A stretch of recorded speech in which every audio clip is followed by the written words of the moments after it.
Okay, ladies and gentlemen,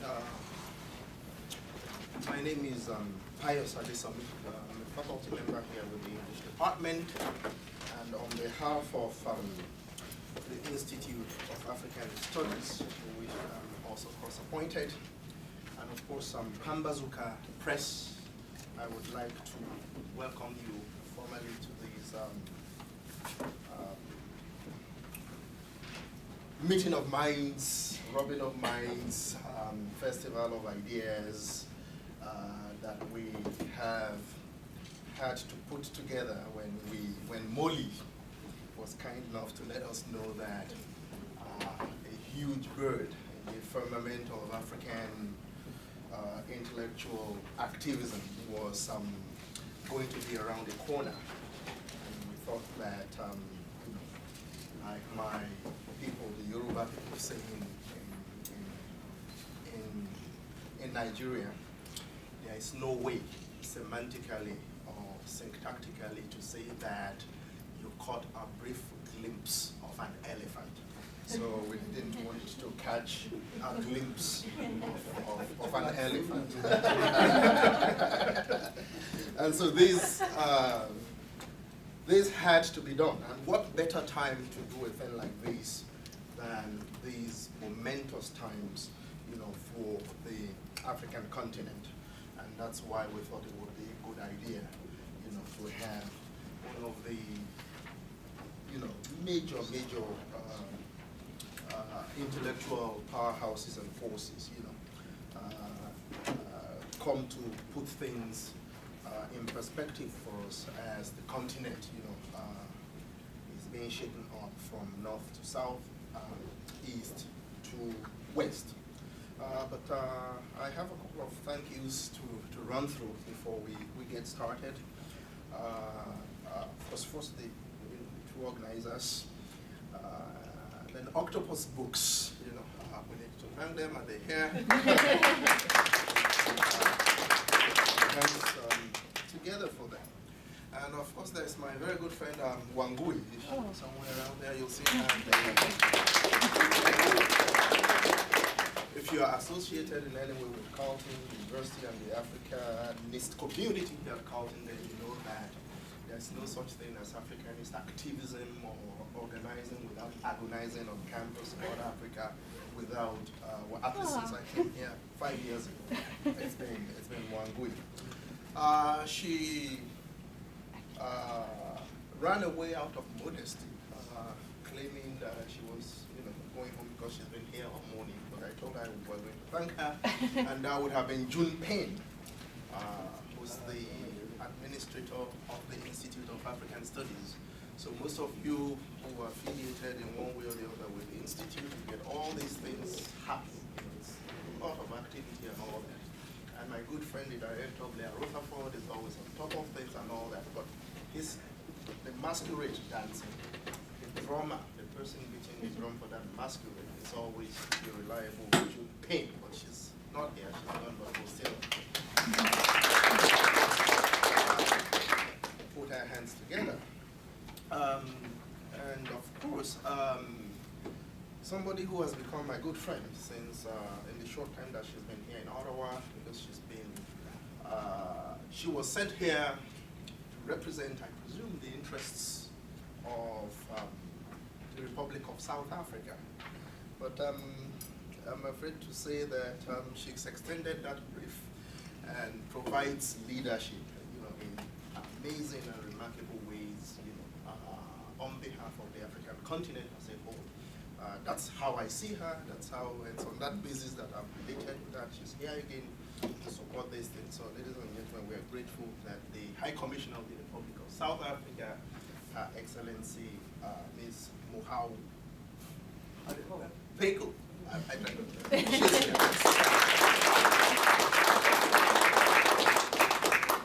And I'd also like to thank my good friend Molly Kane. I didn't realize that Molly had joined Pambazuka until I still had inter pares in my mind.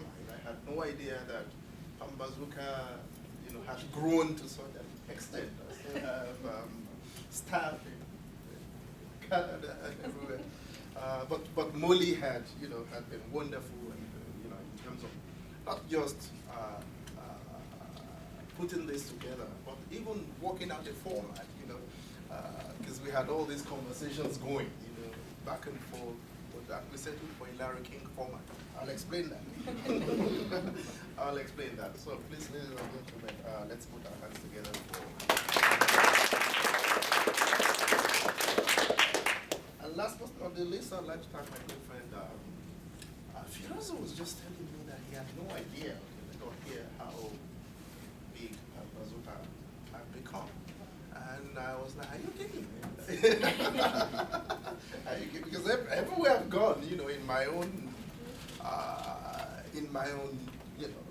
giving lectures and everywhere, it's been, how that essay in Pambazuka, so that's been my own little window to any form of recognition and all that. So let's put our hands together for.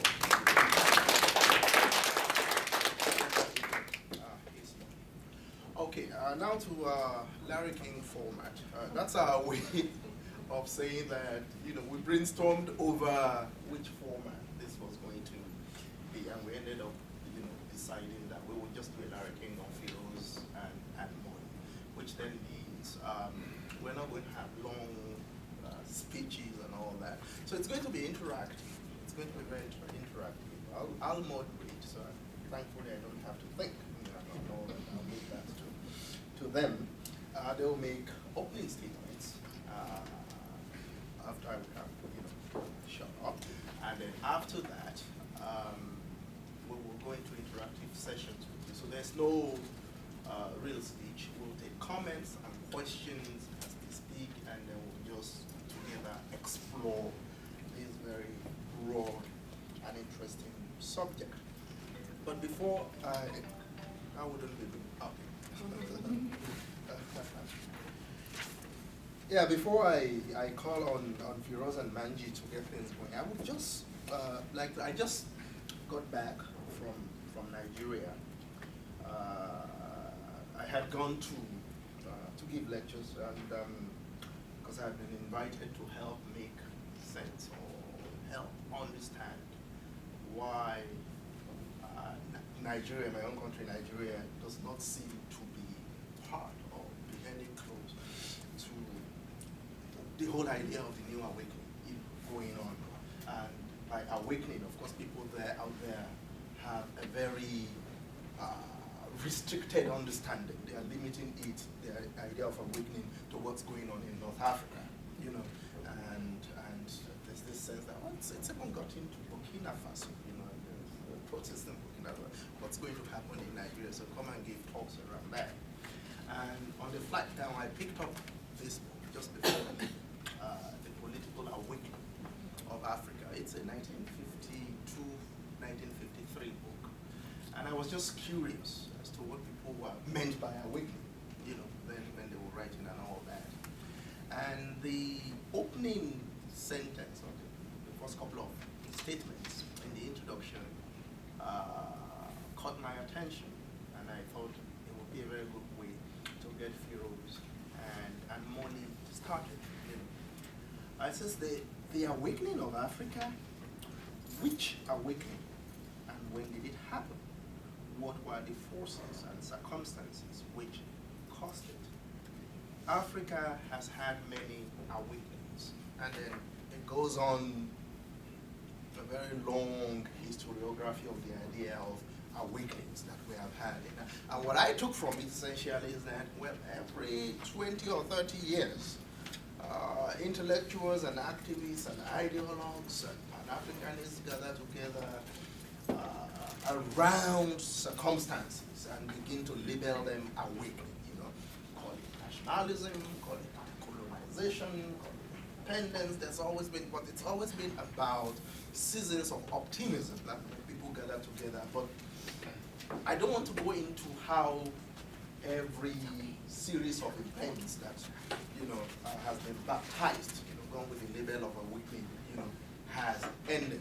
So I thought I would ask Firoze to build that into his opening remarks and all that.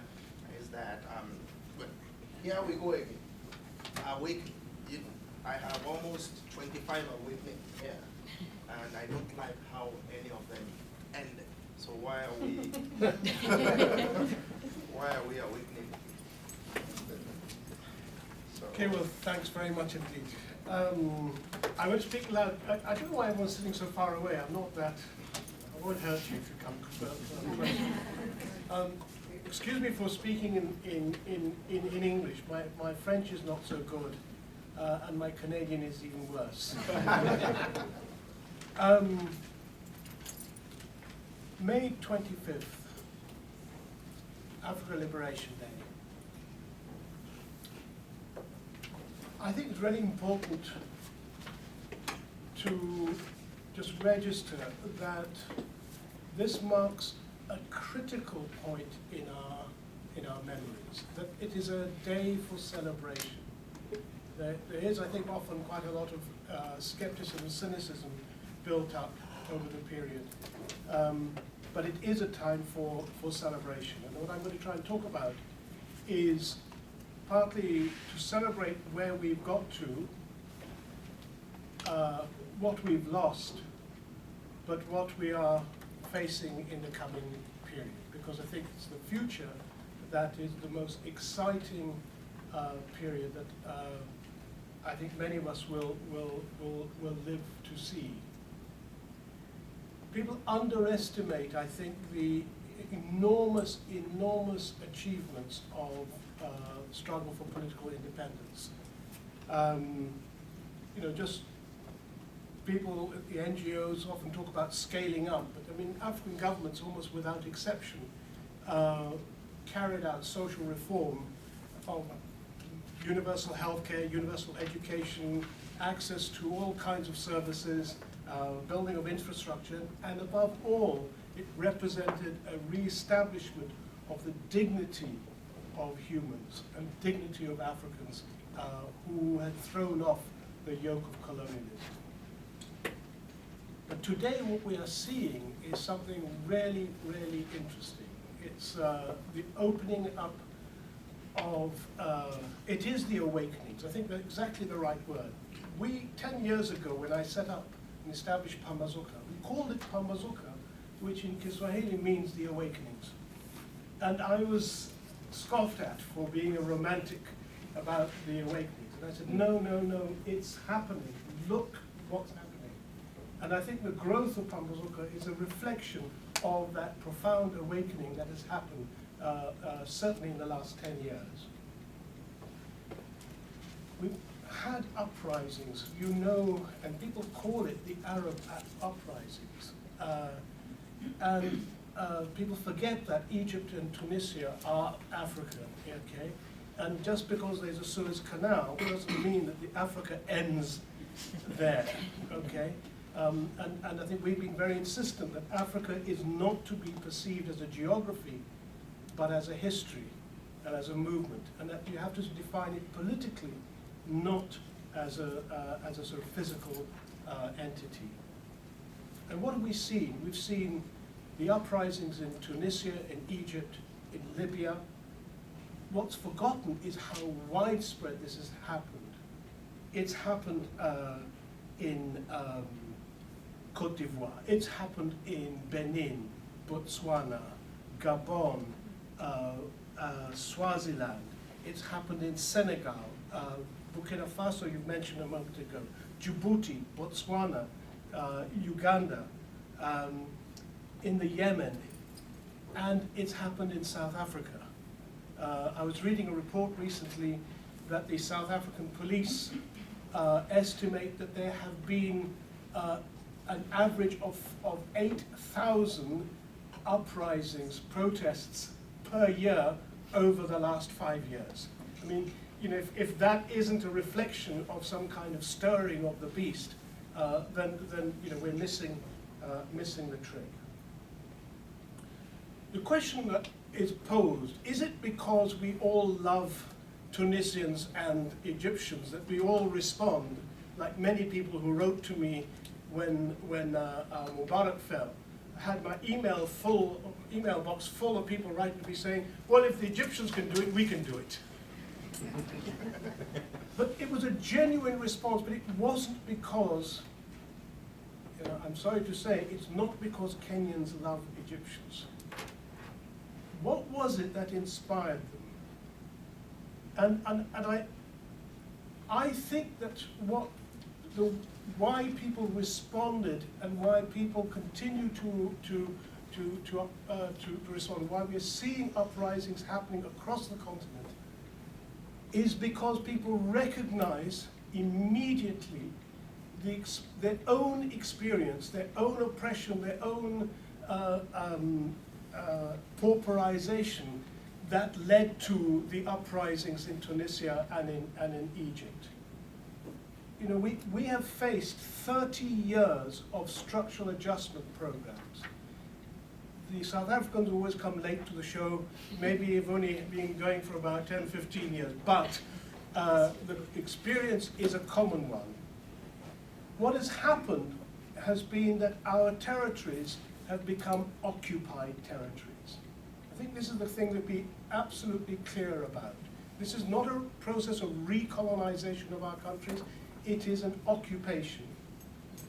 Our countries are occupied by the major corporations, the oligopolies. There are maybe 500 to 700 corporations internationally which today control almost every single aspect of your lives. It doesn't matter whether you're talking about your shoes, your cars, your transport, your electricity, or anything. It is these few corporations who are doing so. And this occupation has meant a major dispossession of our people and their resources. The structural adjustment programs opened up our territories, freedom for finance capital to speculate on food, land, natural resources as they wished. There was the privatization of the commons, healthcare, water, electricity, education, you name it. Whatever was profitable was then dispossessed by these corporations. And that which was not profitable was then privatized by the NGOs. And whereas we spent decades in a liberation struggle to be able to have the right to hold our government to account, to say, you are obliged to provide us with universal education, you are obliged to provide us with universal health care, etc., etc., they sold all that off to the corporations. And now we have to go begging to the charities for those services which are ours by right. And that is another form of dispossession which the charitable organizations have carried out. Our governments have used public funds to underwrite this process, to subsidize the appropriation of our resources. And we have, really in summary, we have millions of people dispossessed of their land. We have all our natural resources dispossessed. And even the profits from that are simply taken out, extracted out of the country with hardly any taxation whatsoever. There's been huge decline in living standards. Maternal mortality, child mortality, infant mortality, life expectancy at birth in many, many countries in Africa are now below, worse than they were at independence. People are hungrier than they ever have been. It's not because food is not available. There's an abundance of food. None of us can afford to buy it. In just the last 3 months, it's gone up by 25% for basic foods. And income, average incomes today are lower than they were at independence. That's the situation that we've got ourselves into. And above all, this loss of dignity, that all that we fought for, all that we shed blood for, has now been taken away from us. And the greatest dispossession, perhaps, of all, has been the political dispossession. That is to say, our governments today are more accountable to the international financial institutions, to the CEDAs, BONIDAs, CANIDAs, FANIDAs, DANIDAs, whatever you want to call them, they are more accountable to them and to the international financial institutions, to the banks, etc., than they are to citizens. What kind of democracy is that? And in the face of that, you know, you can starve people for so long, you can dispossess them for so long, but in every day, we see it in Kenya, we see it in Uganda, we see it in Tanzania, we see it everywhere. And that is, people don't take it lying down. They may not necessarily cause major upheavals in any given moment, but they will use all kinds of tactics to reassert their dignity. They will slow down at work. They will avoid some kind of government taxation, some kind of poll tax. They'll do anything, little things, just to reassert their dignity. And I think the thing to understand about Tunisia and Egypt has been, it has been driven by this human passion for reasserting our dignity and say enough is enough. And when they poured out into the streets, and we watched them on television, and we heard about them via the internet, and we had phone calls, and we listened to the stories they were telling. These are the stories that are hit to our heart. It was exactly what we are experiencing. And it is not surprising that this is happening across the continent. Nigerians will come there, don't worry, my friend. And when they do, my God, you know, they're not the quietest of people anyway. But the key thing to understand, and because I think this is a really key point here, what we have experienced over the last 30 years, you are in the process of experiencing here in Canada under the Harper majority government. I mean, and I feel sorry for you, but I would say this is an opportunity for us to say, well, actually, we have common cause. We have common cause because what you are to experience, we have experienced, and your government has been party to that decimation of our lives. What we are facing is something quite organic. People talk about it as neoliberal policies and so on, but it is more profound than that. Yes, there have been policies which have been pushed forward by Margaret Thatcher, by Ronald Reagan, and the Bush regimes subsequently. But the reality to understand is what has happened since 1970 has been an extraordinary change in the nature of capital. The delinking of the dollar from the gold standard was probably the marking point of that. Combine that with the attempts by the OPEC countries to form a cartel to control the price of oil. What we have seen is a major financialization of capital.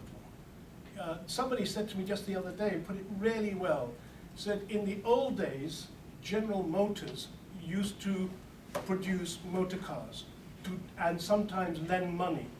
Today, they lend money and occasionally produce motor cars. Okay? And that is something that has happened on a major scale. If you read Samir Amin, he even goes further to suggest that even the international bourgeoisie, the capitalist class itself, in a sense, is oppressed by the speculative finance of Wall Street and London and Tokyo. That this is something that is even profoundly affecting them.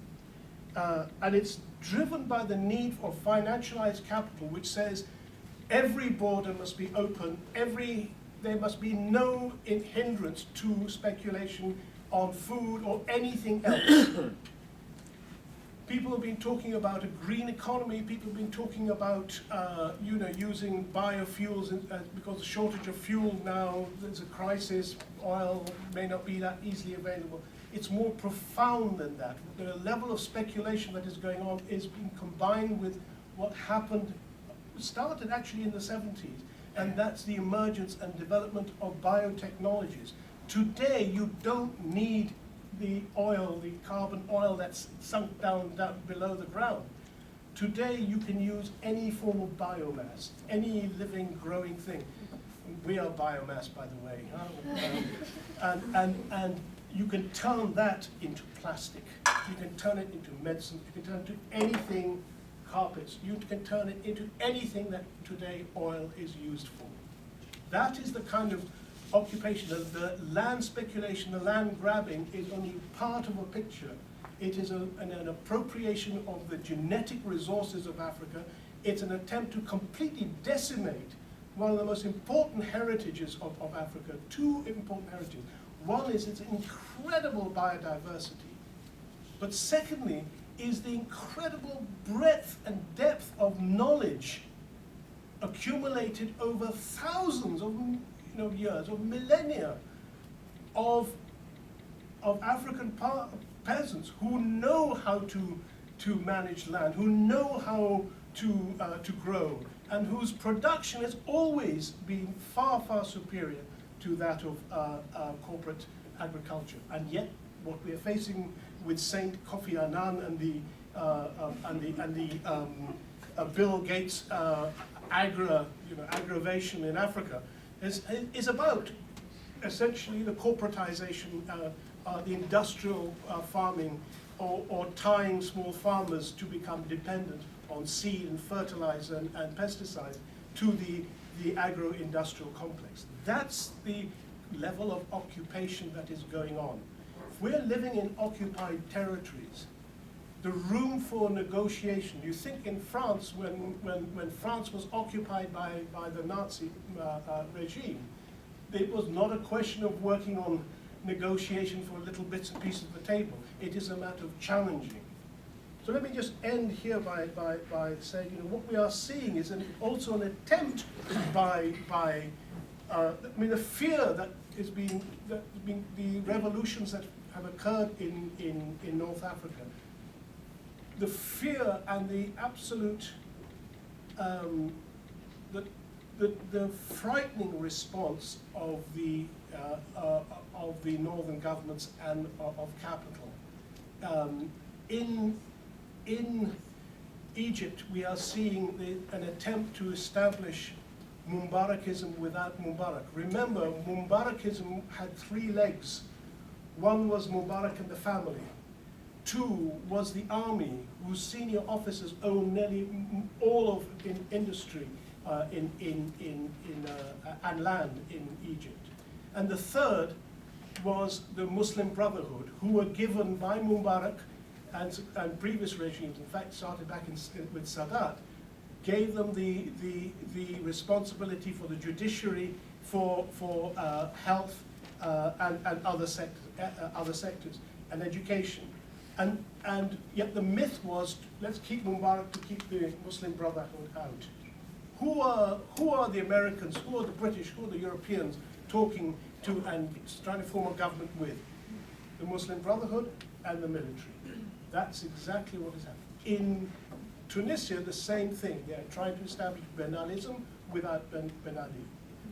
In Libya, that was not going to be possible. And so, under the guise of humanitarianism, a skirt under which so many of the northern NGOs hide to carry out their programs, under that skirt, they have carried out, or attempting to carry out, a military intervention that is about regime change. It is effectively no different to that which had happened in Iraq and is currently happening today in Afghanistan. In Côte d'Ivoire, the same trick was used to effect regime change without any attempt at negotiation, which the UN regulations would require. We're living in a period very similar, just as my last point, to what happened when the last major crisis of capitalism occurred, and that was in 1870s. Almost 100 years later, in 1970s, when this crisis began, okay, with the delinking of the dollar and the financialization of capital, the centralization and concentration of capital. 1870 marked the beginning of a period which was horrendous. it resulted in, by the late 1890s, in the entire occupation of the African continent, the division at the Berlin Conference, the occupation of the entire world by the colonial powers, just dividing it all up between them, the booty between them. But it was a period which also then led to the First World War and millions killed during those imperial wars. In the Second World War, further millions were killed. This is the scenario that capital has to, it has no other way of resolving the situation that it's in. Wars are on the agenda. If you think I'm joking, just go to Iraq, just go to Afghanistan, just go to Libya, go to see the residue of what happened in Cote d'Ivoire. But it was also a period when we saw the first successful revolution against capital in some tin pot little third world country called Russia. It was also a period which saw peasants lead a revolution in China. It was a period when first the French and then the Americans were defeated in Vietnam. It saw a period when we saw a mass movement arise across the continent, and the freedom that we are celebrating today on Africa Liberation Day. This is a period of wars and revolutions. That is what we are facing. And it is both terrifying because of the potential barbarism, but my God, it's exciting in terms of possibilities. Thank you.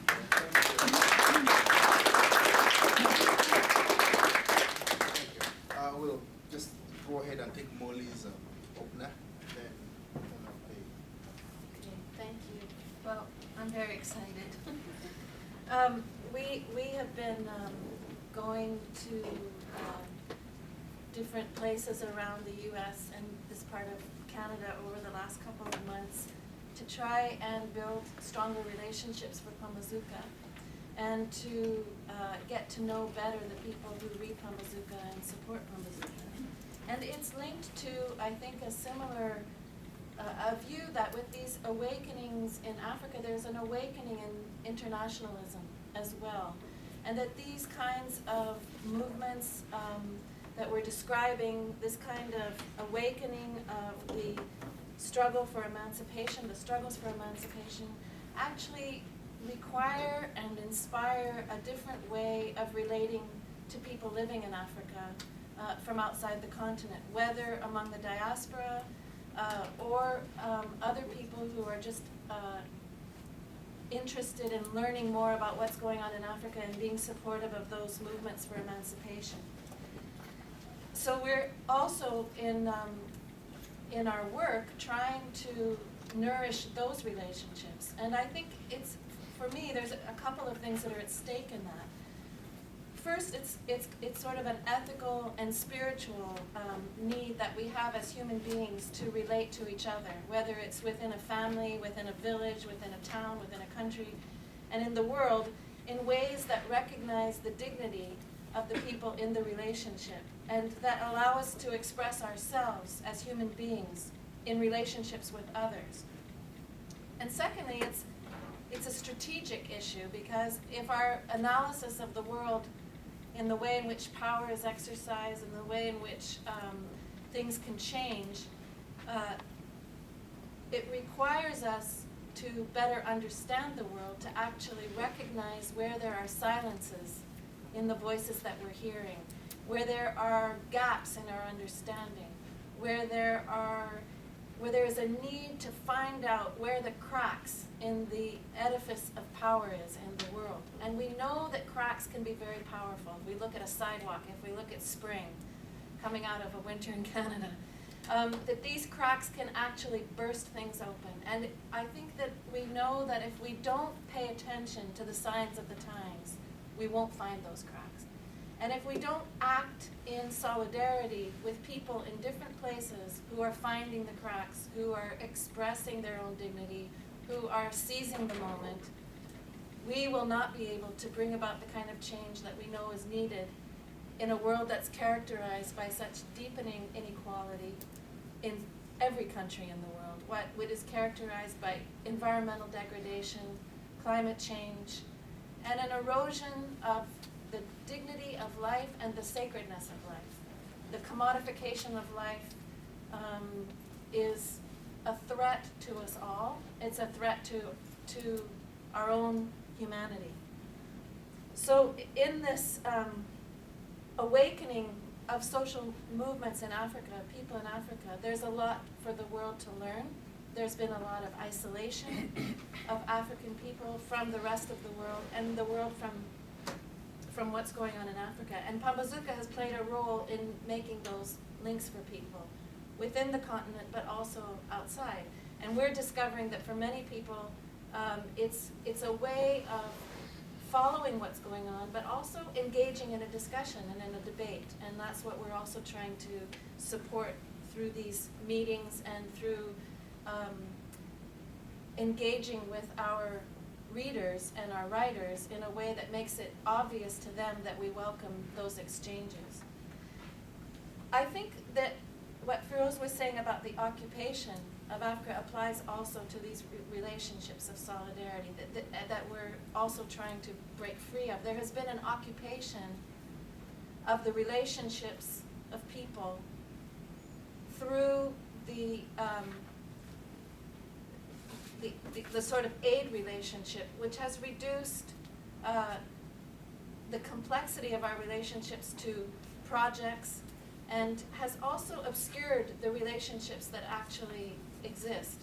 So to give an example, the women's movement in the 1980s in many parts of the world was pushing for a recognition of women's rights, women's needs, women's place in the economy. And that became reduced very quickly in countries of the South to gender and development in terms of international solidarity.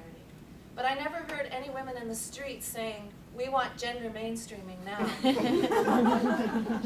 And the struggles for emancipation are not technical projects. These are movements. They're movements wherever you find them. So part of our work in awakening is to reconnect those movements, to reconnect the complexity, to reconnect the agency and the dignity of people who are struggling for their own self-determination, for their own self-expression. With all of the debates and contradictions that involves, it's actually not a very neat project. And it's not linear, and it'll never be over. So what we're interested in doing is sustaining the space where we can breathe some life into that, and where we can build strength on understanding and on mutual respect.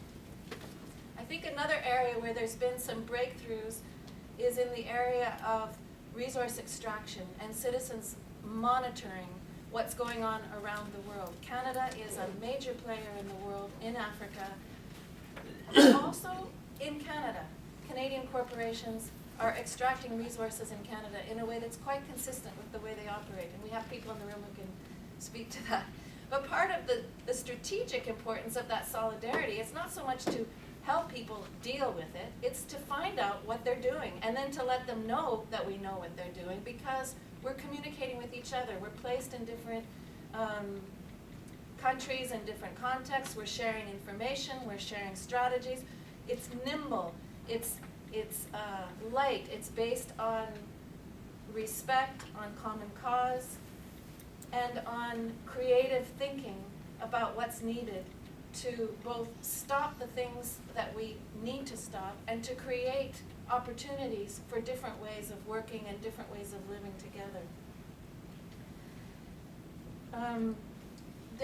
I think that, this is where I'll fit, is that in a world in which there is so much inequality and in which there are such huge gaps and in material circumstances and in power, it's really important that we address those power differentials in a range of ways, and that we recognize that we're not just talking about economic power, we're not just talking about political power, we're not just talking about cultural power, we're talking about how all of those things interact. So the struggle to build solidarity has to happen on all of those fronts, and in ways that create new possibilities for relating to the world and to each other in ways that sustain life, that sustain dignity, and allow us to discover our own agency and to reinforce that in each other. Because when we speak of dignity, it's not just the dignity of somebody who is being subordinated. It's the dignity of the person who's in that relationship in a position of exploitation or a position of oppression. A child who is being bullied is in an undignified situation. The bully is also in an undignified situation. And I think we're trying to assert the power, the creative genius, and the hope that comes when people can build other forms of relating.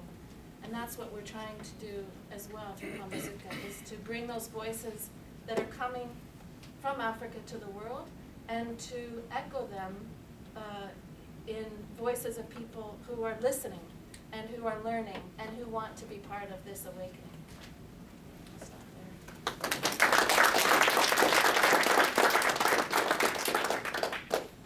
Okay, this is where we throw things open. Reactions, comments. Thank you very much. Your talks were very interesting. I wondered if you could speak more to the issue of women and liberation in Africa, because we see liberation, but liberation for who? And what is the role of women in this new future that we're having? Okay, can I just make one comment? Yeah. Just that we'd like to not be the only people, so that can be a Exactly. question Yeah. for the For the room. room. Everybody. And there's lots of, maybe we could have a few and people feel very free to comment, because it's certainly a question that I know, looking around the room, there would be many people we could comment. Anybody want to comment? Yes, ma'am. So just, I think before we embark on that question, it's always important to remove, and because it is perpetuated, the image of the African woman as always subordinate. So I think that's all, before we go anywhere, that discourse needs to be put out there, because that's an image that's always perpetuated. Afghanistan is invaded because of the women, or there are 50 million projects in Africa because African women need all of this support, but they're never, in these discourses, there's never the reflection that African women have agency. So that's just my offering. Yeah, and I Go totally ahead. agree with Switch. you, because one of the things I was thinking about when Molly was talking, I was remembering this documentary I saw called Yeah. Pray the Devil Back to Hell Yeah. in Liberia, where these women played a powerful role Yeah. in resisting something and changing a situation and doing it peacefully. Mhm. And that's what, I sort of wanted to see if other people have ideas around, the role that women can play in liberation and struggle, Of course, go ahead. and have played. Well, the High Commissioner for South Africa is here, and I think some of you have attended some of the High Commission's Women's Day celebrations, especially the 50th anniversary of the 1956 Women's March, where they actually were the driving force behind banning the pass laws. So, I mean, there are many examples throughout Africa's history of that. I would like to tie her question to the question of rule of law. We were just talking about the sexual violence in the Congo and Liberia, Sierra Leone, and my gosh, even Cote d'Ivoire as well, all over the place. Like how to tie the revolution, women's role, the protection of women's physical even integrity in the course of the struggle, and rule of law. Like how do you tie all of that messiness together in a way that women can come out with their dignity intact? I don't know.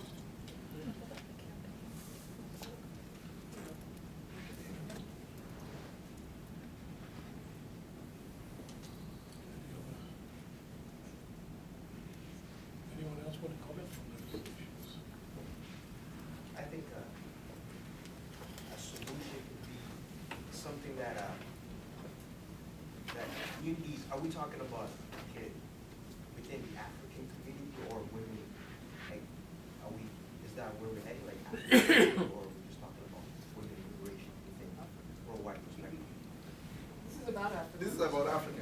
Africa specifically. Africa, okay, so I think a solution that could be implemented it is that, you know, because a lot of what they can do is that they can establish, I'll say, you know, society, not society, but something that will allow women to empower them in a way that give them the possibility for them to be self-sufficient, you know, self-sufficient economically. Because, you know, a lot of African women, you know, in Africa, you know, they depend on, well, not depend, but, you know, their main source of income is either, you know, they have to depend on the government to either supply them, or they have to find a way to their own, you know, to their own way. So I think a solution would be to establish some sort of a system, some sort of that will empower them to be able to, you know, feed themselves. You know, it could be through a microfinancing, you know, campaign, or a campaign that will educate them that, you know what, you have the capability, you have the resources for you to provide for yourself. It could be, you know, just educating them in terms of entrepreneurship, in terms of economics, in terms of, you know, global, you know, trades and so on. So how to, you know, take a small scale business such as cooking and then, you know, turn it into a restaurant worldwide. So that way you're empowering them and giving them power for them to be self-sufficient, and that they can depend on themselves, and that gives them the confidence, the boldness of waking up and saying that, you know what, I'm feeding myself, I'm feeding my family, I'm providing for my family. I don't have to depend on the government to somehow degrade me or to just look at me as a woman. And I'm able to provide these resources myself. And it will kind of give them that confidence and that empowerment for them to actually stand up and, you know, and voice their opinions.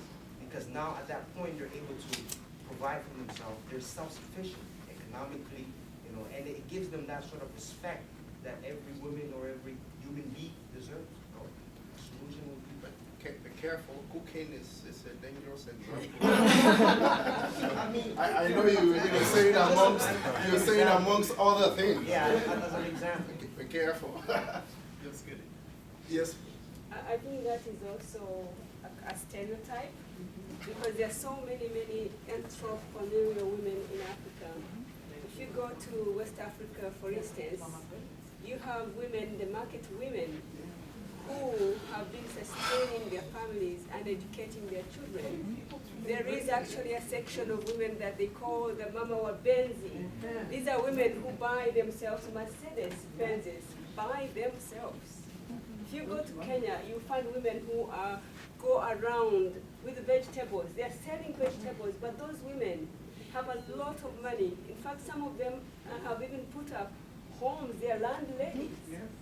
So that you have to be very careful with that, because there are some sections of women in Africa that are really very powerful economically, and these are not educated women. And today, if you go to Africa, South Africa has women who are running businesses, Uganda, Kenya. So the problem really is not there. There is a section of women that are poor, that need help, but not all African women are in that category. So we just have to be very careful. I think, you know, first of all, some facts. I mean, 70% of households in Africa are women, okay? If you look at agricultural production, okay, non-plantation or non-commercial production is dominated by the production by women. They're feeding us. Okay, let's be clear about that. The next point, I think, is you have to situate the position that women face within the political economy of peripheral capitalism. Okay, why are wages so low in Africa? The reason they're so low is that the cost of the reproduction of labor, okay, the cost of producing the next generation, as it were, for capital to exploit, is done where? It's done outside the formal economy. It's done by women. It's in the rural areas that they do. So what they do is that they, through their labor and their reproduction and the care of the family and the care of anyone who's fallen ill and so on, it is they who are holding everything up. and they're subsidizing capital so that they can pay lower wages to workers, whether they be women or men in the either on the farms or in the factories in the cities. So you know, let's be clear. When you're talking about a situation where there are those within a society who face a double oppression, not only that of capital exploiting them, but a system which pushes the entire responsibility of reproduction onto them, but refuses to allow them to have control of their own bodies. I mean, one of the things I think I've been surprised that the women's movement has not made much more of is that the greatest dispossession that has taken place, not only in Africa, but I think worldwide, is the dispossession of the capacity of women to control their own bodies, their own fertilities, and their own lives. I mean, you know, that's the situation, that's the problem. No amount of cooking classes is going to solve that, I'm afraid.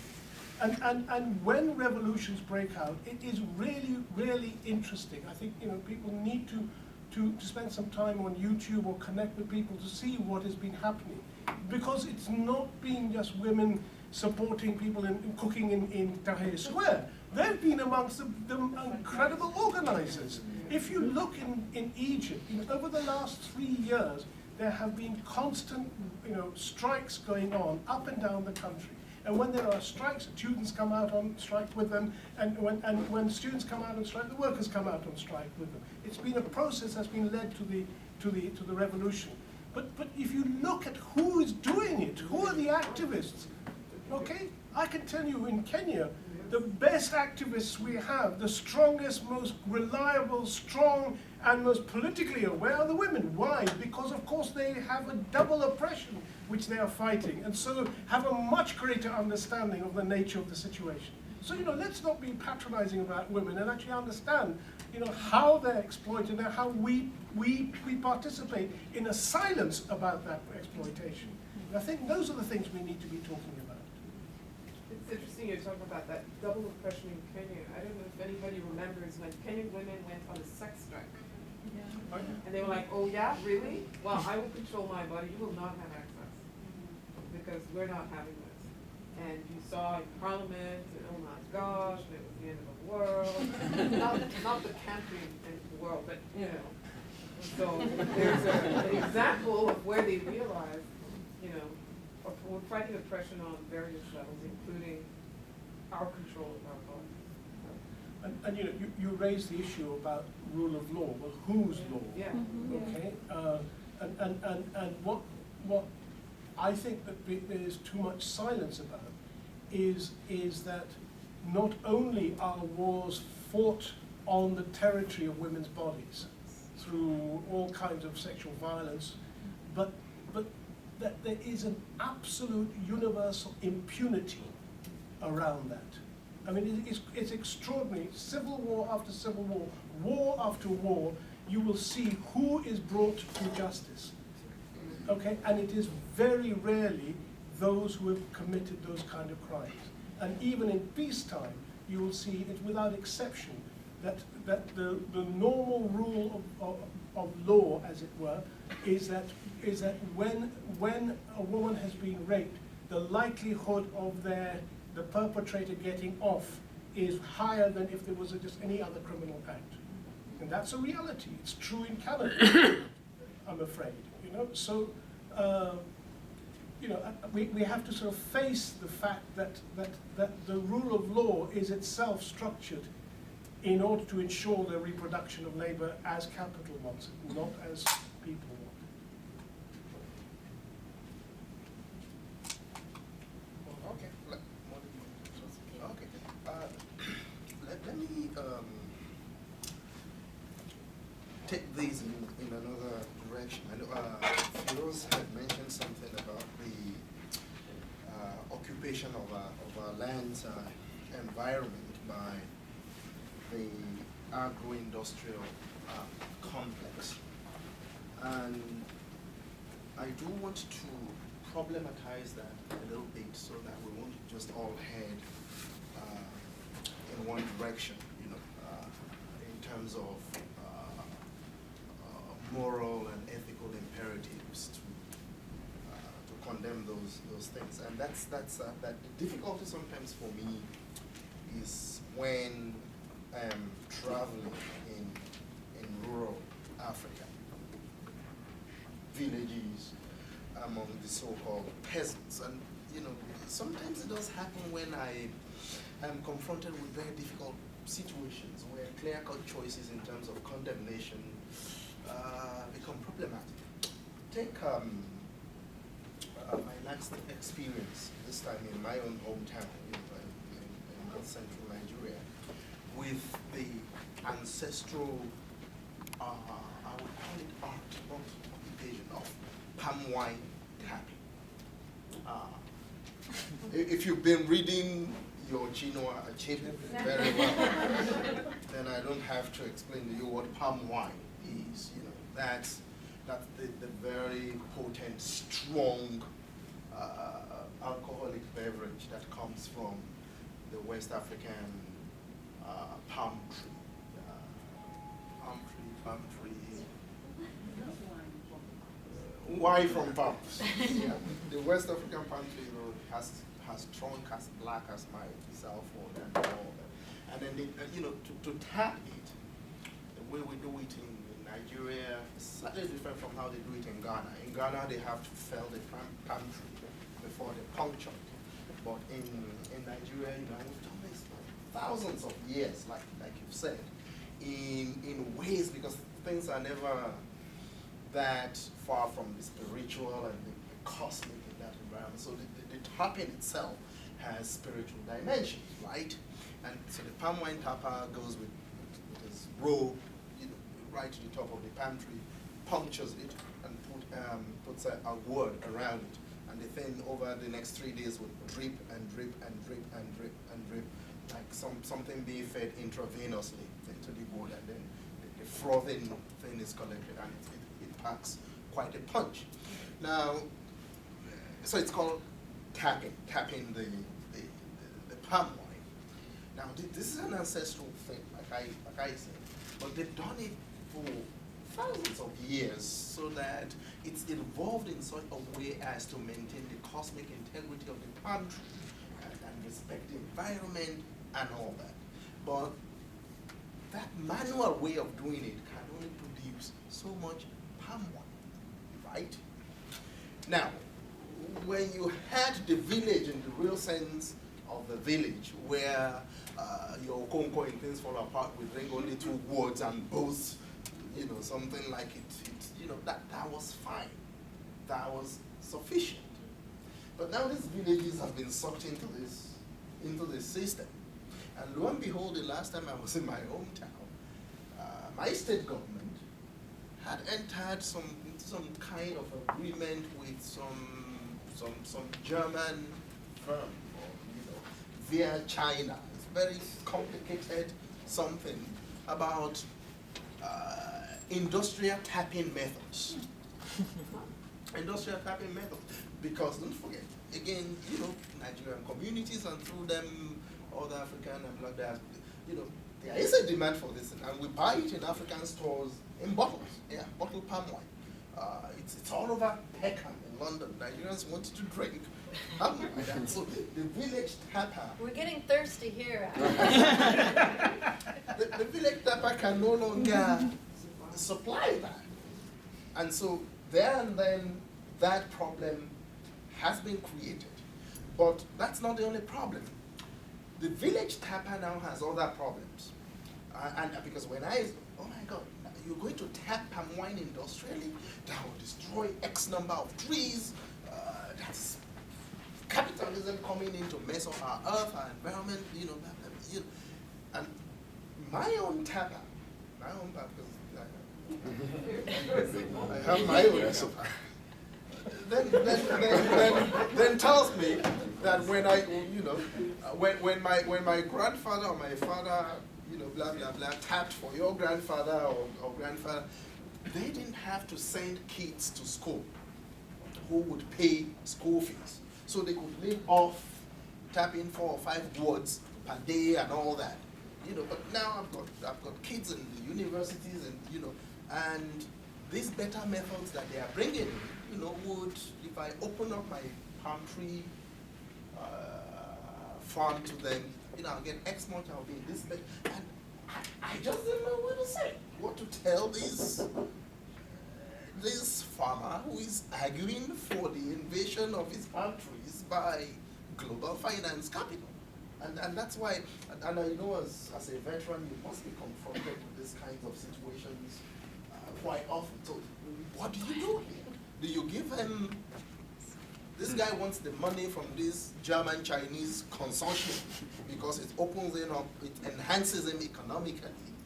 But at the same time, you know what it's going to do to his earth, to his farm, and all that. So to modernize or not to modernize. And sometimes you face those very tough situations on the field. Right. Well, it's been a really interesting discussion. We moved from women to tap dancing.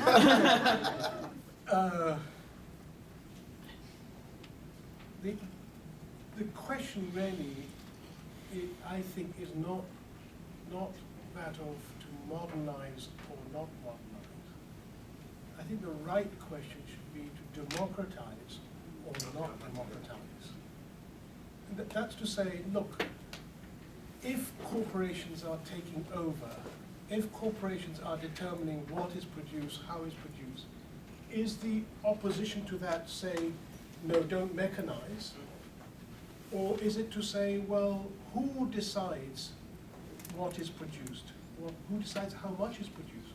For whom is it produced? What is done with the product and what's done with the surplus arising out of it? I take it that the villagers are now no richer than they were. No. Okay. And I would guarantee, I know Nigeria, that when it goes into production, the coffers of some bank in Germany or China or wherever will be proportionately larger than the benefits to the. So the question is not that. Look, even in East Africa, we drink palm wine too. Okay, Nigerians think they only. I'll consider if you want it. I extended the consensus to No, okay, Where's the solidarity? That's very generous. Real Pan-Africanists, these guys. But also the injury rate of tappers, people who fall off, break, and they normally break their backs. I used to work in the medical field. I used to work in a provincial hospital. I used to see people coming in with these kind of injuries, and broken skulls or broken back, broken necks, and so on. And there's no social provision, etc. This is a death sentence, effectively. And if they live, then they're the burden on the rest of the family, etc. I'm no organic opposition to mechanization. I think there are all kinds of labor which are dehumanizing. I mean, we ought to find ways to release people from the tyranny of that kind of labor. When somebody could release me from the tyranny of the deadlines, maybe that's another matter. But the question, therefore, is not that. It is a question much more fundamental about saying, well, who owns that? Who decides? How do we democratize our society? It's not about voting at the ballot box alone. It's about saying, well, how do we decide this? Who benefits? And the problem is that this is happening on a large scale in Africa. People are coming in saying, oh, things will be much better. In reality, fewer people are employed. They get worse salaries. They lose their land, and they're unable to pay the debts that they accumulate. And so they then lose their land again. They move to the cities. It's a hopeless thing, and it's been going on for the last 100 years. And why is it that we keep saying that's the solution? I find this extraordinary. It isn't a solution. We know there's evidence. We've been there. We've done that. Now, now let's talk about something more fundamental, and that is, for me, if we look for the next 10 years, the battleground for the next 10 years must be around How do we democratize our societies? How do we democratize production? How do we democratize what kind of healthcare we have? Who has healthcare? What kind of education? What, how do we make sure that everyone has access to education? But what is that? What's the content of that education? Whose history? Whose stories? Whose language is being used? And I think those are the sort of fundamental questions which will address much more profound issues in the body politic than getting into debates about mechanization. Reactions? What do you think? Let me offer another anecdote which shows in a way how some of these forces of global demand for land and commodities can really come down to people's lives. I think so far this story is likely to have a positive, I won't say positive ending, but the steps so far are positive. A friend of mine, a Zambian guy, we've known each other for 30 or 40 years, somewhat against his will, interest, better judgment, was prevailed upon to stand for chief in his ancestral village, which is just south of the western arm of the Zambian copper belt, just south of Chittagong. And he's a very well educated guy. He spent much of his time working in Lusaka and also in Harare. And the big issue is not cultivation of land, although the land is reasonable there. It's the renewed interest in copper. And the area south of the copper belt, mainly, not exclusively because of Chinese investment, is now being blocked off for prospecting and exploration, and it's to be expected exploitation. And the contest for who would be chief split into two camps. And one particular camp, which was associated with previous chief, essentially wanted to sell off the lot because they would get more money from that. And who knows what would happen to, it's not a very large village, it's a few hundred people. My friend was able to prevail because I think the other side overdid it. And there was some more than the usual shenanigans going on. He recognizes that he can't possibly say no land will be sold. But what he's planning to do is to sell two parcels, which are not currently being used by anyone. He reckons he can get enough of a price for those that it can form the basis of a community commonwealth fund. So he's smart enough, he knows exactly what's going on. He founded an organization you probably know, Aphrodite. And yet at the same time, he knows that he can't possibly build a wall around his village, and he certainly can't keep Chinese capital at bay. But it was interesting, we had this conversation, he was visiting in January of this year. I was, first of all, I congratulated him. I thought, oh my God, are you going to be able to manage? And it was an interesting take that he had on it, because this is a village which had been neglected, like so many villages, not just close to the copper belt, but in all parts of Zambia. The demographics are skewed by the export of particularly young and middle-aged men, and also working-age women. But now people were beginning to come back because they saw the possibility of some measure of income to the village. So he's having to face, almost on a personal community basis, the kind of bargaining and that many, many governments have found themselves into when they're facing a much greater power than they possibly have, and yet, if they're clear, they can perhaps negotiate some space for themselves. But it was, to me, it was such a revealing commentary that he offered, because this was not just abstract forces out there. This is particular corporations, big ones, wanting to buy up my friend's village. And his efforts to negotiate his way through that. What I'm worried about, of course, if he's too incorruptible, what could happen to him? So, Interesting. I just wondered whether you want to tell the story of the Ghana chicken. You have to hear this. This is Well, I think to illustrate the issue of democratization and accountability, in Ghana, up until 2003, the poultry producers of Ghana could satisfy 97% of the market in Ghana for chicken. And actually, what I'm describing about poultry is true about rice as well, but I can only remember one story at a time. So, but just think about when you're eating the chicken, you'd want to have rice, and it's the same story.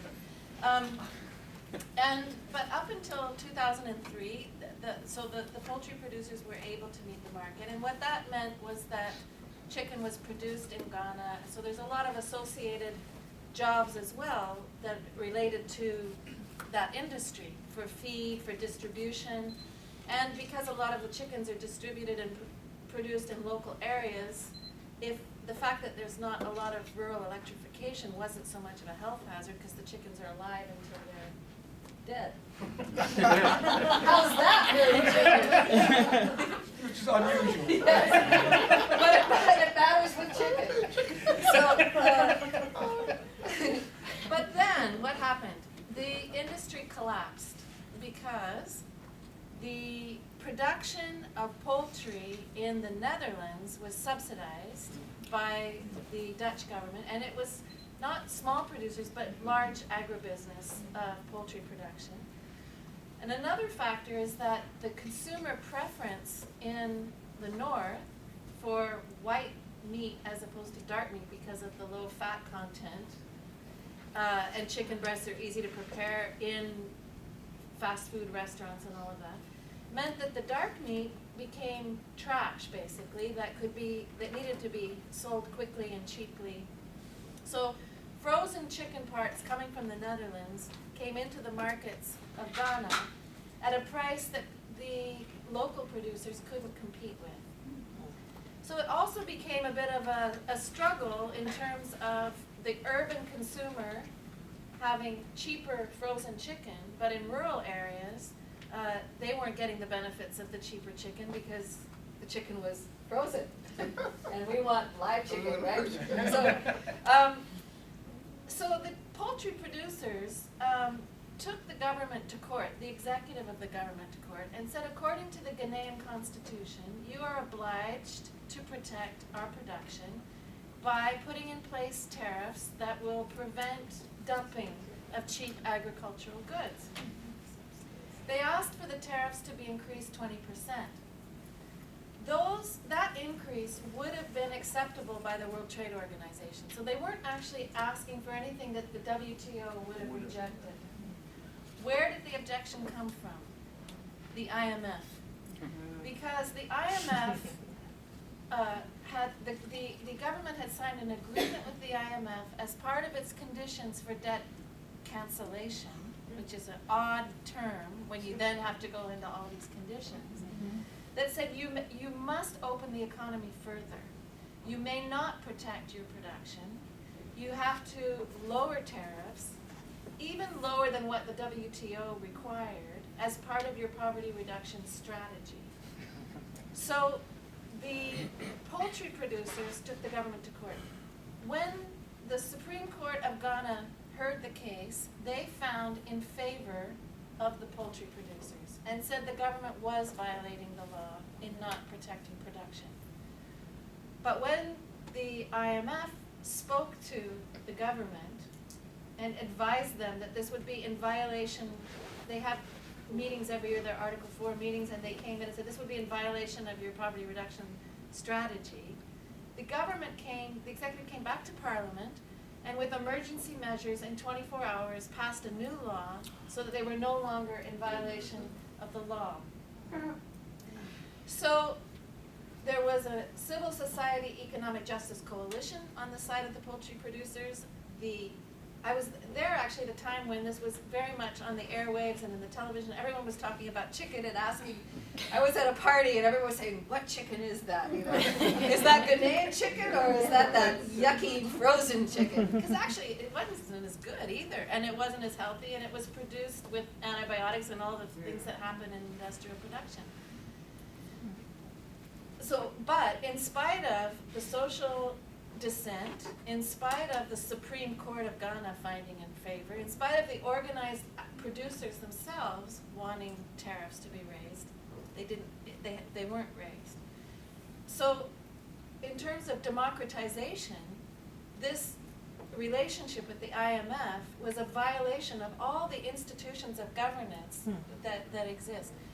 And at the same time, aid programs that are negotiated with the government of Ghana are negotiated on the condition that Ghana have a poverty reduction strategy.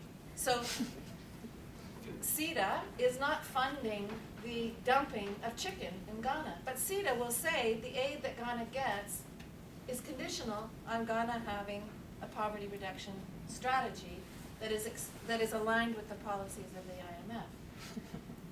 If you arrived in Ghana in 2003 and said, you know, I'm interested in nutrition in Ghana and production in Ghana, you'd say they have a very vital poultry industry.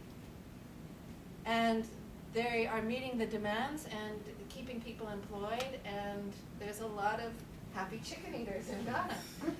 If you arrive in Ghana today and looked at the poultry industry, you might think that Ghanaian farmers need to learn how to raise chickens because they're obviously not meeting production.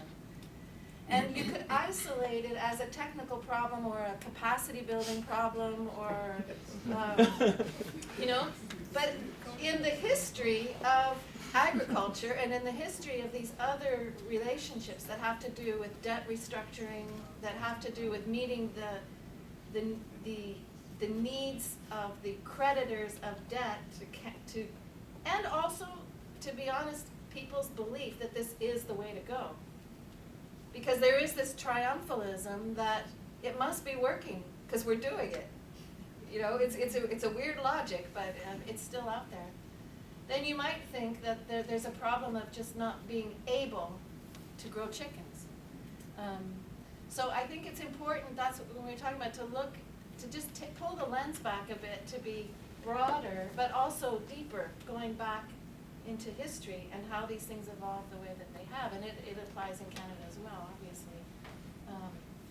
When we look at certain sectors of production, and what agreements have done. If you went to Detroit today, you'd think that there are just these big monuments to people who never were there.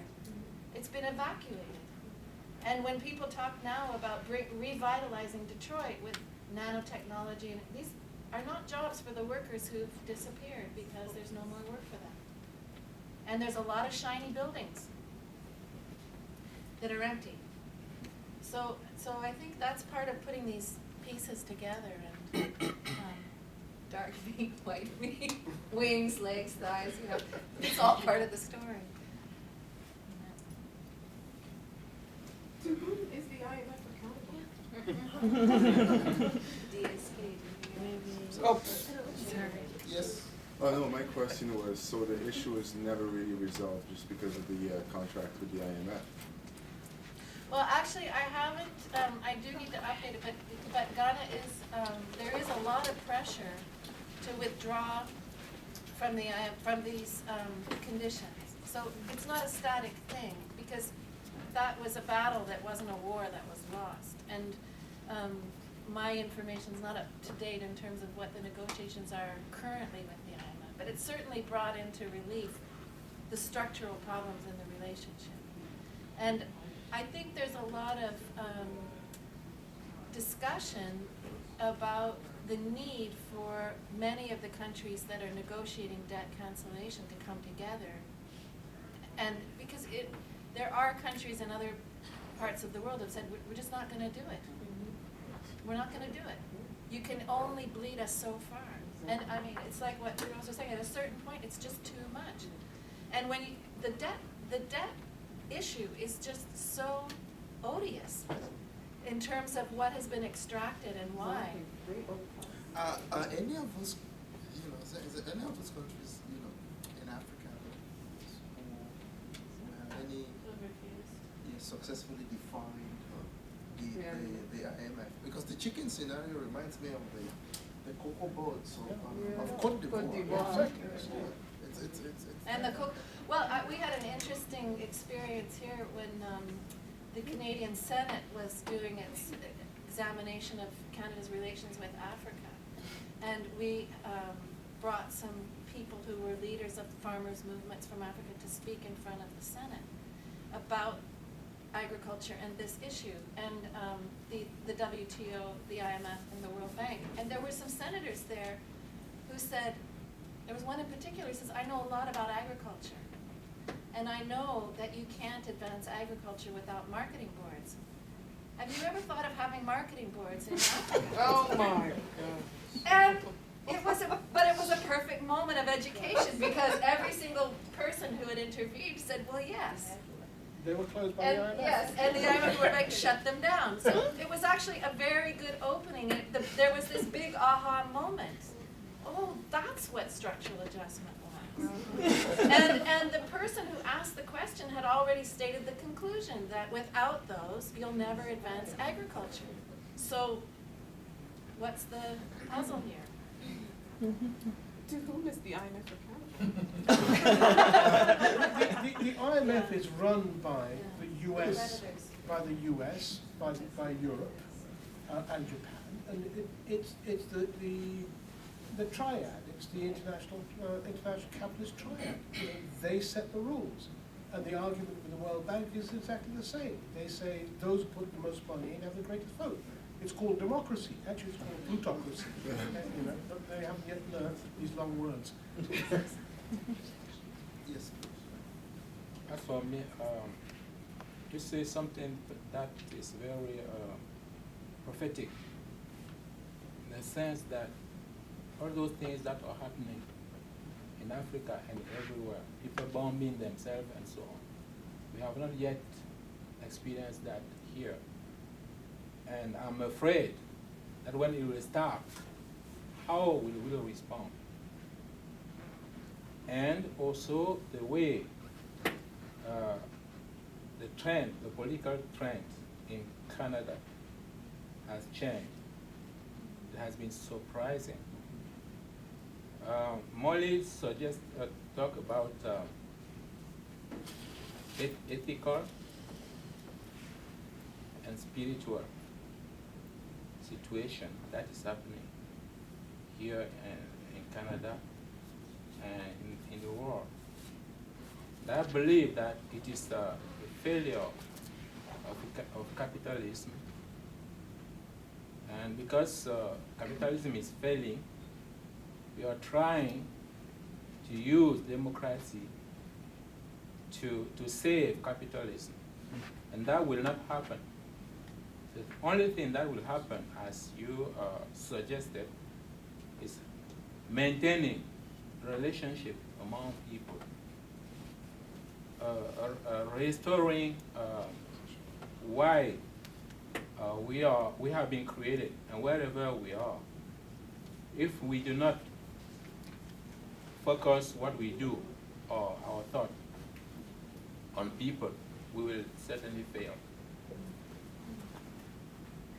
September 11 changed the course of the course of the history in the world. Money will not solve all our problems. Just an example.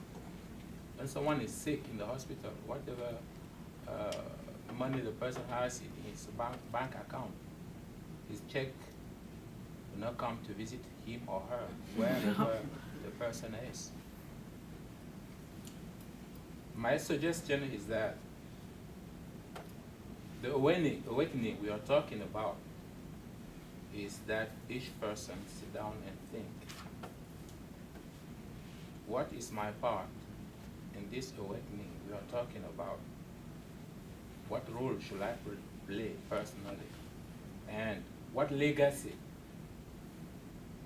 can I leave when I'm not here? Why? Because it doesn't matter where we are born or where we are. Love is the only thing. I'm not talking about loving people because we see the person is beautiful and so on. I'm talking the intrinsic love that parents have for their children, and the children have for their parents as well. So to conclude, or whatever I was saying, it is that love is the legacy that each one of us need to live wherever we are and whatever we do. And I think that's a really important issue, and it just reminds me there were two countries, at least, two places that I forgot to mention in Africa. One's called Wisconsin, and the other is Spain.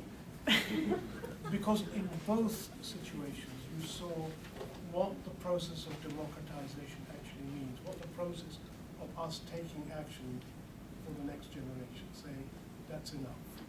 And I'm inspired yesterday morning when I got an email from Spain, amongst those from, actually it was from Barcelona, amongst those who were organizing on the streets. There are tens of thousands of people out in the streets there, saying, we don't want you to organize any solidarity actions involving pickets or demonstrations at the Spanish embassy.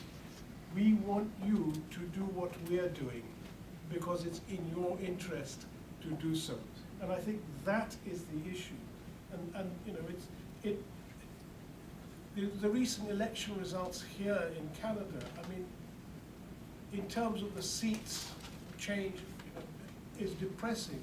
But on the other hand, if you look at the size of the opposition, if you think of the number of people who didn't vote for this government, suggests that there is a potential constituency, but it's not going to happen just on its own.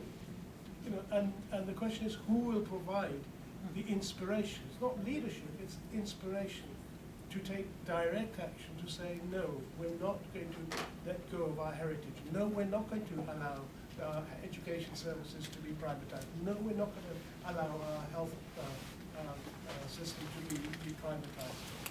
But it will happen. It will happen unless we take action ourselves. History isn't made, we make it. Yes. I traveled to Angola and South Africa and Congo a few years ago. And one of the things that I discovered about it is that there's a shift of demographic in terms of, there is a high rate of youth in those countries. And one thing that I realized about all these different countries is one of the challenges all these youth are facing is unemployment. And as you mentioned, and one of the things you mentioned was that you read the report that says there's a lot of protests and uprising in South Africa. And a lot of these protests are mainly conducted by a lot of youth. Like there is an elder who recruits and then brings them all together. So I think one of the main challenges that's happening in Africa right now in terms of the perspective of the youth is unemployment. Unemployment is so high. And when that happens is that these youth, they're idle. They have nothing else to do. The only resort that is left is either crime, gang, violence, or uprising. So unless that problem is solved, you'll be seeing a lot of these uprisings, a lot of these protests, a lot of these so-called revolution that's happening in Africa. And just to mention, going back to the Tunisian revolution, it happened because of a young man who graduated from the university who couldn't find a job, and the only source of income he had was to try to provide for himself, and the police officer apparently, they apprehended him from doing that, and then he burned himself. So you see, there's a lot of these revolutions are stirred up by young people. So I think if we're to look at Africa, that's a big part that we have to look at, because there's a demographic change that's happening in Africa. The youth are on the rise, and a lot of these youth, they're angry because they can't find employment. There is no education, and those that are going to school, they cannot find a job. So they're left with the option of, okay, what do I do? I'm idle. I have all this time in my hand to do. I don't know what to do with it. So I think talking about Africa, you know, that's an aspect that we have to look at. You know, what do we do for this youth? How do we educate them? What sort of resources or programs or campaigns can we provide to them to make them, you know, get their hands useful, let them do something, because there's a lot of idleness in Africa that's happening in terms of youth. So, and it's going to continue for as long as the unemployment is high, as long as the lack of education, lack of opportunity, lack of resources, this so-called awakening and revolution will continue to happen until that specific aspect is actually tackled or solved. You seem to think that the awakening, is it a negative thing? So-called. I don't understand. No, Is it good or? No, it's not good and it's not bad, but you must because you say it's so-called, so I just wanted to clarify where you're. Is it going on? Sorry, I just wanted to understand your perspective there. Wangui and then, okay, and then we'll go to Sarah. Actually, mine was just, I didn't want to answer that question, but I wanted to prod you to answer it by asking you to talk about Abashlali in South Africa and the People's Parliament in Kenya and other really amazing organic organizations and movements that are comprised of youth who are not idle and are doing a lot for their society. So I just wanted to prod you to answer that question by talking about these organic social movements. You know, I think, you know, this is the encouraging thing, is that, and it isn't just the youth. I mean, it is actually driven by their energy, but it isn't just the youth. Mm-hmm. People talk about Egyptian, it was a youth, young people's revolution. You know, it wasn't. They certainly provide the dynamism, creativity, and so on. But across Africa, you are seeing people organize in extraordinary creative ways. I mean, if one looks at the music scene and poetry, I mean, it's extraordinary, the flourish of this. And this is not just, you know, self-titillating poetry and rap and so on. This is, you know, this is organizing stuff. It's really inspiring. And amongst those who are sort of dispossessed, like the shack dwellers in Durban, organized, you know, Abashlali, Rasbondolo, and Symphony Way. And let me just show you the creativity. Okay, there are shack dwellers in South Africa, in Cape Town, okay, who were promised housing by local government, and they occupied the housing they were provided in a street called Symphony Way. And then a few months later, the government rescinded the decision and sent the police in. A lot of people were very badly injured, some were killed. There were riots on the streets. There were all. What did the community do? They got together and they built shacks on the street, okay? And they carried out a war. They lost the battle. They haven't lost the war yet. They've lost the battle. They've been moved out to Tin Town, miles away out of Cape Town. But then what they did before they moved out, they got every single member of the community to write their stories in their own words, in whatever language it was they wanted to write it in. And they trained young people to take photographs. You know, photographs, you'd be amazed the kind of photograph. And then they come along to us and they say, we'd like you to publish it, but there's one condition. You're not allowed to edit one word. Absolutely brilliant. You must. This is extraordinary. This is a passionate, moving, and inspiring set of stories. There are about 45 stories in this collection, and I could not have put together something like this, you know. And they did it. And this is the kind of creativity that's going on in Kenya. I fear to talk about Bunge la Mwananchi. Bunge la Mwananchi means in Kiswahili, People's Parliament. And as a sort of one of the outcomes of the post-election violence was young people organizing from the ghettos to say, look, you know, this is the way they're doing it, and we're going to set up our own people's parliament. Okay? And incredible creativity has been released, and real successes. This is an alliance of young people who, when the government decided to increase the price of maize meal, orali, organized mass demonstrations across the cities. Someone regrettably killed in that and injured, but they won. They won that battle. They are still fighting. It's, you know, young people don't need to be taught. They just need the space to learn. You know, the space to be creative. And I think, you know, one of the tragedies of our ways of defining the young, you know, if you think about 70% of Africa's population is below the age of 25, okay? And 50% are below the age of 15.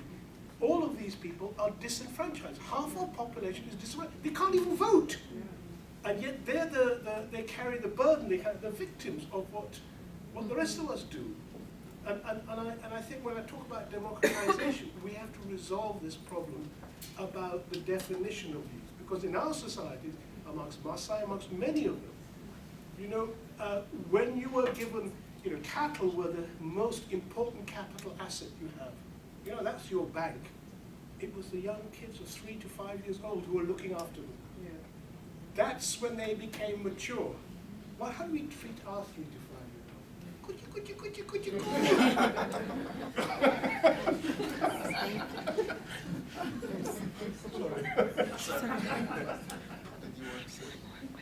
No, I'm not saying that.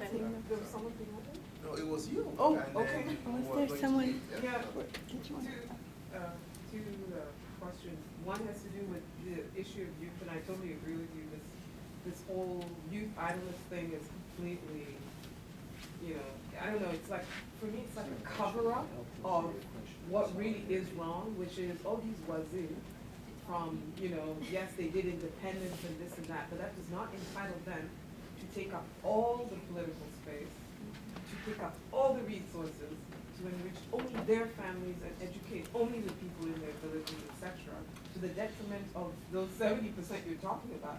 Yet those same wazir, when they're 100 and whatever, will be expecting all these younger people that they did not feed, did not educate, did not train, or anything, leave any land for anything, to now carry on whatever legacy, in quotes, they created, which they actually decimate through their backward thinking. No disrespect to what we've done, you know. So my question is, how can that paradigm shift happen where these really old people who are just even in another century and have no clue, like even technology, and how are they all of a sudden bewildered by Facebook and Twitter and Egypt, you know, oh yeah, let's shut it all down. It's like, what? Where do you live? Where have you been, you know? So how the disconnect, like what do you do about that disconnect in a way that creates the space that all these young people he's talking about need? And by the way, joblessness, there's a lot of work to do in Africa. It's not that there's no job. There's work to do. It's just you don't have the land or you don't have tools. If you have skills as a silversmith or a blacksmith, you can't afford the tools. You don't have the means. You don't have a structure in which to set up your business. Or like the young man in Tunisia, you do set up your little cart, and the corrupt cops come, they tax you, they beat you up, etc. So it's not that they're idle and they're lacking ideas and they don't understand what they call in French système de débrouillardise, where you find a way. So it's a fight on different levels, that disconnect, and tribalism, corruption, nepotism, and all of that. One question. The second question?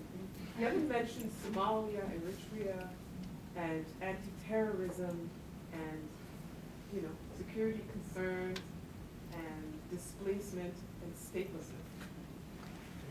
Oh, and I got a list too.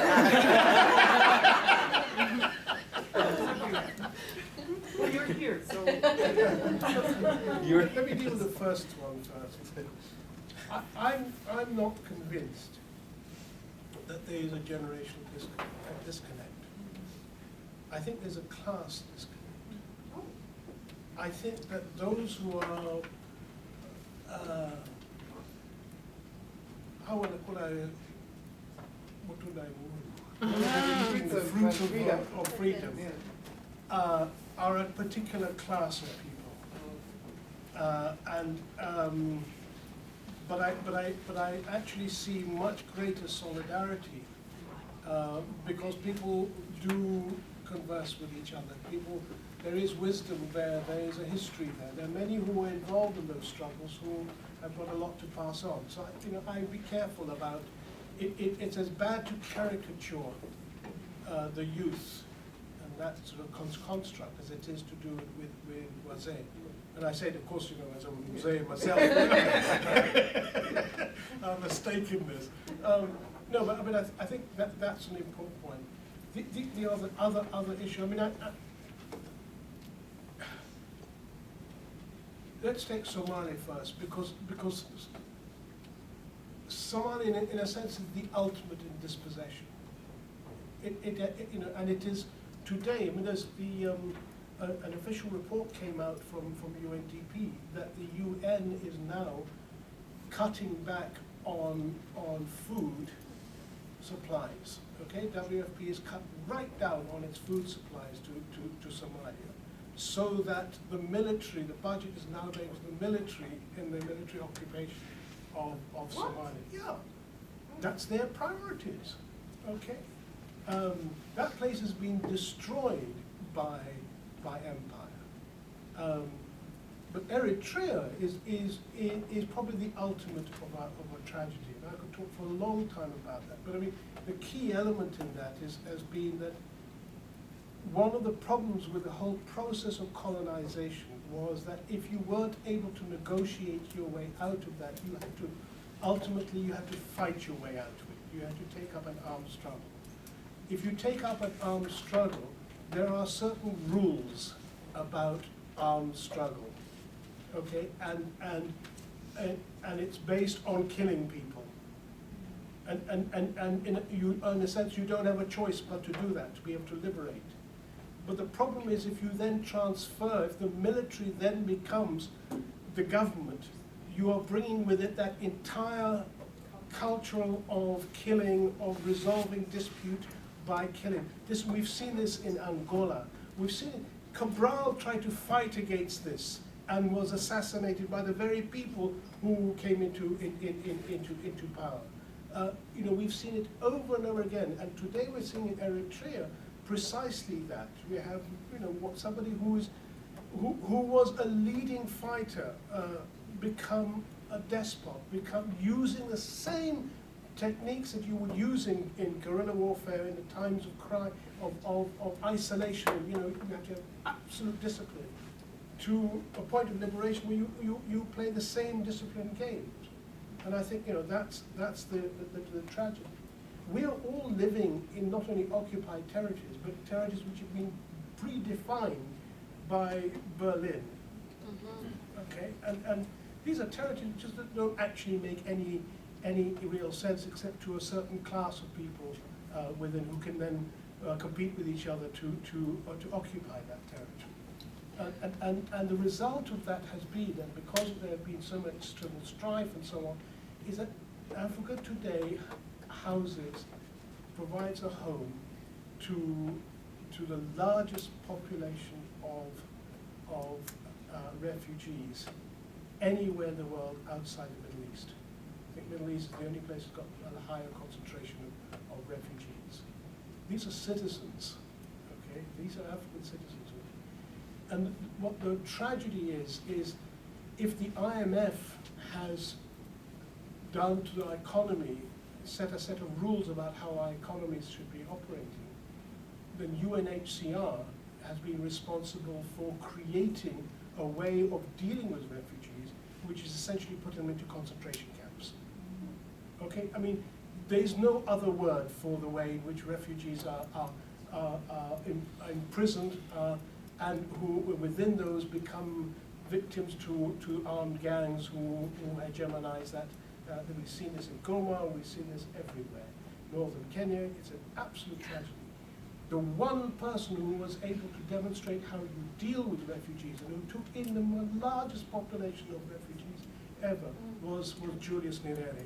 And what he did, he said, look, either they live with us, okay, or they don't. There is no way I'm accepting camps. Okay, if you look at the current ministers, you look at the cabinet, more than half of them, are originally refugees. It's the only country I know which has had a humane respect for people who are in distress, who come to find refuge. You know, and it's an absolute, and it's not because I think I've talked to a number of governments about this issue, and it's not that they wouldn't like to do it, but it's much more convenient because they get the money if they organize camps. And that's the reality. Anyone been to any of the camps? Refugee camps? I mean, I'm ashamed that this is something that, you know, that humans can actually do this to each other. And it's not in a situation of war. I mean, you know, there isn't even that voluntary excuse. I can't remember the rest of the list. That's pretty good. Okay. We'll take our last, is it a comment or a question? Both, And then, And then I have okay, and then we'll go to yeah. Okay. Okay, yeah. So we'll take yours and the High Commissioner's, and then Yeah. Firoze will benefit for us. I'm here. Yeah. I don't know, I keep hearing a tone of entitlement. Sorry. A tone Respect of, for your elders, I can't hear. a sense of entitlement. In that, I understand that Africa, women in Africa, this global south, vis-a-vis the global north, etc., have been cast as the victims and have been dominated, oppressed, etc. But I find that if there's going to be a awakening, I think these issues have to be reframed in that basically you don't get what you deserve, you get what you negotiate. It's a common saying in business and politics. You don't get what you deserve, you get what you negotiate. A lot of these issues are framed vis-a-vis good versus bad. There is no good or bad. Stephen Harper is not bad. Jack Layton is not good. I didn't vote for Stephen Harper, but for example, I hear people saying that, oh, it's a tragedy. Harper got a majority. It's undemocratic, but it is democratic because democracy isn't just an outcome; it's a process. Assuming he didn't rig the elections, the conservatives put in their grind and they earned maybe not what they deserved or was right or wrong, but what they made happen. So also when pushing an agenda, whether it's Africa or it's impoverished or this or that, that attitude has to be kept in mind. You can't, nothing's going to be handed to you or granted to you out of, you know, the goodness of someone else's heart. Like it's the job of the IMF to stifle these initiatives. That's their role. They're doing what's in their interest. I think it's not about good guy, bad guy. It's just a contest for power and to see whose agenda takes preeminence.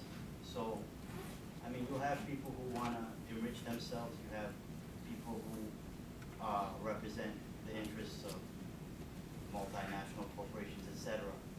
And you have those who are thinking more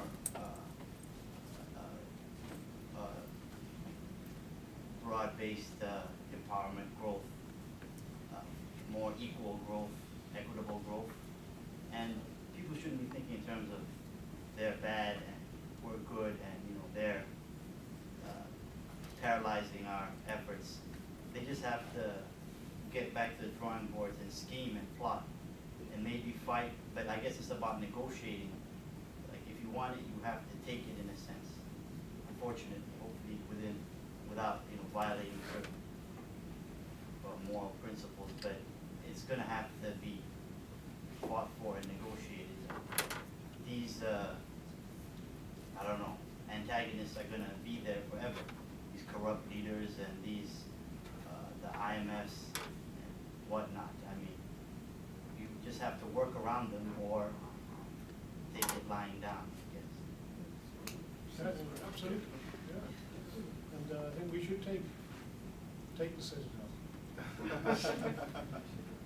Make it very short. And then Yeah, I was gonna say, risking sounding juvenile, there's just some things that, should not be negotiable. That's just human rights, rights to the internet, rights to healthcare, rights to education. These things should not be up for negotiation. So whatever terms you wanna put on it, good and bad, bad and good, it's suppression. So with that in mind, when you strip somebody of everything that they have nothing else to negotiate with you for. So what are you to do? And that's why these awakenings are happening. So I think there's just some things you just can't negotiate over. You gotta take it. And how do you negotiate with the IMF though? So If it's there to crush you. You work around, just refuse to be crushed. Or get crushed. I mean, In that's which case how- you already seen it in terms of good and bad. Yeah, Okay, yeah. old saying, there's only one rule in life, dinner. yeah, exactly. Either you make it or you become it. Okay, we'll go to the High Commissioner. No, first I really want to thank both Manji and Manji for a very stimulating conversation. And sitting here, one, especially in the twin of empire, one gets the sense that we have come to the end of the world, not in the same way as Catherine. but in the end, in the sense that I think that where we are now, we've run out of the ideas. And I think it's such an opportune moment, actually, because it's a time where we can begin to reimagine ourselves, a new imagination, politically, economically, with an ethic, with the spiritual, as you were saying, that is so vital now. And I'm excited about the youth on the African continent. I mean, they inspire me completely. The courage, but not only just the courage, their ability to also begin to force us to think in alternatives. And I think this is the direction in which we need to start moving. But I think, obviously, we need more conversations in the right spaces. These are important spaces, but many of the spaces that I occupy, for example, I think is where many of these conversations need to happen. There's sympathy, sympathy, but I think we need people to generate that passion and that courage to actually speak truth to power in a sense, again, and not to be afraid to do so, because I think when your policy space is so narrow, when you have multilateral institutions with their power literally sitting on top of you and saying, while I'm sitting on you, please make a decision and make a good decision. I mean, Your own decision. your own decision. You cannot. But I think that we can't at the same time complain about it. I think that more than ever, we need to put fire under the revolutions. I think we need them. We need to change ourselves more than anything, our thinking, and shift our discourse and shift the discourses in all the spaces that we occupy, even if it's in small ways when we, spit a little and draw back, but we have to do it. Because I think for Africa, it's our own survival. But having said that, I think Africa is the future. What's happening there is the future, and we're not victims, we're actually survivors of some of the most violent models of development that the world has seen, that would not survive anywhere else in the world, in terms of what we've had to go through as a continent. But thank you very much. Thank you. Okay, so we'll end proceedings by the state of appeal.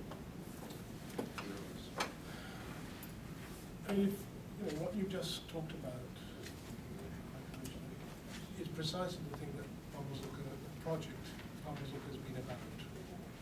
You know, over 10 years, we brought together a readership of about 500,000 people. We have we're approaching 2,800 authors, writers who contribute to Pambazuka News. The agenda that we face now in this coming period is precisely to support the rising movements and to give them space and to help build a movement by ensuring that there is a celebration of diversity of viewpoints on this side of the barricades. But that, you know, we need to move this forward. We need now to really make a serious impact. And I think what we're seeing, you know, I can't take the credit for the way Pambazuka has grown. You know, in 10 years it has just expanded enormously. And it's purely a reflection of the rising movement that is occurring. It's not us who are writing these articles. It is people across the continent who are doing so. But the revolution will not be funded. You know, be quite clear about it. No shame about saying this. You know that it won't be the Cedas, Bonitas, Canidas, Nifeds, Benites, and so on who are going to make this happen. And this is in all of our interests. Okay, and we want to try to build up internationally a community of friends of Pambazuka who will support this whole thing happening, so that we start reaching millions and we open up conversations with millions. And we're looking for your support. And on your table you will find a little form which you can fill in, or you can go online. But I know, you know, you have busy lives, so you're likely to forget. So just fill it in now, and I'll take that away with me. But seriously, consider making a regular donation, however big you want to make it. But make it, and make it often. Thank you. Just a technical issue. If you fill in the little form, if you could give it to either Firoze or me or Wangui before leaving, because it doesn't have a mailing address on it, so it won't do you much good after you leave. But if you want to go online, if you look at the letter that's here, it'll give you the link to go online, or once you're on the Pambazuka website, you can also go online quite easily. And if you want to make copies of this to give to your friends, we would really appreciate that as well.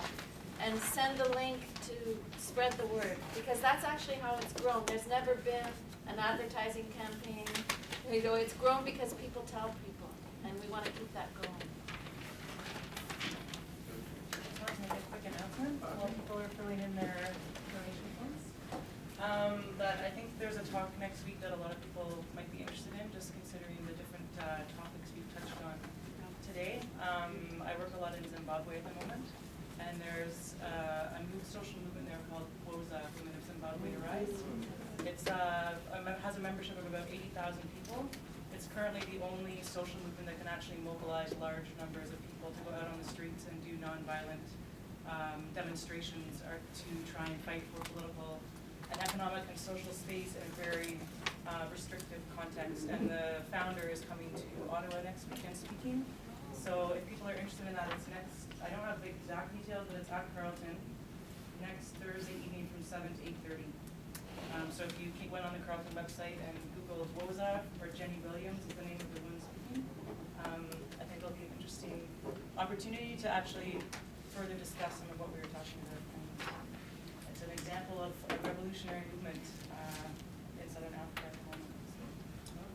We published a film that they made. We were happy to make a copy of those to show tells their story. Yep. In their own words. Okay. You might bring a copy. I can get them sent. Yeah. So this is the point where we interact with Firoze and Molly while finishing up the food. Viva Africa! Bye books! Bye books!